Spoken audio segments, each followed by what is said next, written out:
Most people believe they are in control of their lives. They think their choices, their beliefs, their entire reality is their own. But what if the truth is darker? What if you've been trapped in a web woven by your own mind, by societal conditioning, childhood programming, and unconscious fears? The real question is, are you truly you, or just a reflection of what others expected? Because from the moment we're born, we absorb countless messages: be strong, be kind, fit in, stand out, succeed, fail, conform, rebel. And slowly, these messages form a mask, a persona, that we wear every day without realizing. But deep beneath that mask lies a different truth, an untamed part of you, waiting to be acknowledged. In psychology, this unseen force is called the shadow, the parts of ourselves we deny, suppress, and hide. Most live with this shadow in the darkness, unaware of its influence. Yet, it whispers in moments of weakness, anger, jealousy, self-doubt, sabotage. All because it's trying to get your attention. And the more you ignore it, the louder it becomes. Because your shadow is your true self, masked by the fear of rejection, failure, and shame. Think about the last time a moment of anger overwhelmed you, out of nowhere. Or the time you felt an inexplicable envy or insecurity. Deep down, that's not just random emotion. It's your shadow, your unacknowledged reality, trying to surface. And most people react by pushing it further away, reflexively trying to maintain positivity or control. But what if I told you, the only way to truly free yourself is to face that shadow? Because when you do, when you embrace your darkness, you become whole again. Imagine living a life where you no longer need to wear masks.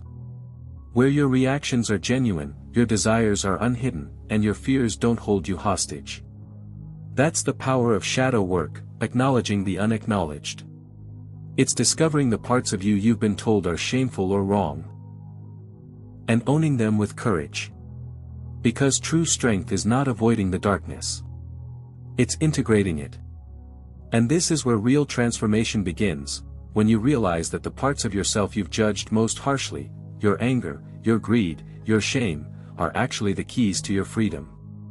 If you suppress them, they control you in ways you don't even see, through self-sabotage, projection, anxiety, and repeating old patterns.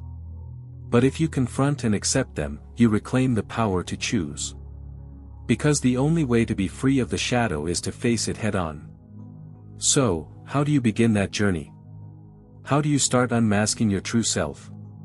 It starts with honest observation. Pay attention to your reactions, your patterns, moments when you feel triggered. Ask yourself, what am I ignoring about myself? When you get angry at someone, what does that anger reveal about your own fears or insecurities? When you envy someone's success, what desire are you suppressing? The answers are hiding in these uncomfortable truths. And the moment you face them, you take your power back. Next, you need to accept what you find. Acceptance doesn't mean resignation. It means owning all parts of yourself, both light and shadow, without shame. Write a letter to your shadow. Speak to your fears, your desires, your shame. What do they want? How have they protected you? Once you listen, you begin to understand, your shadow is not the enemy. It's a part of you that's been wounded and exiled, crying out to be seen. And only by embracing it can you achieve wholeness. The final step is integration, transforming what you've discovered into strength. Turn your anger into assertiveness. Channel your fears into courage.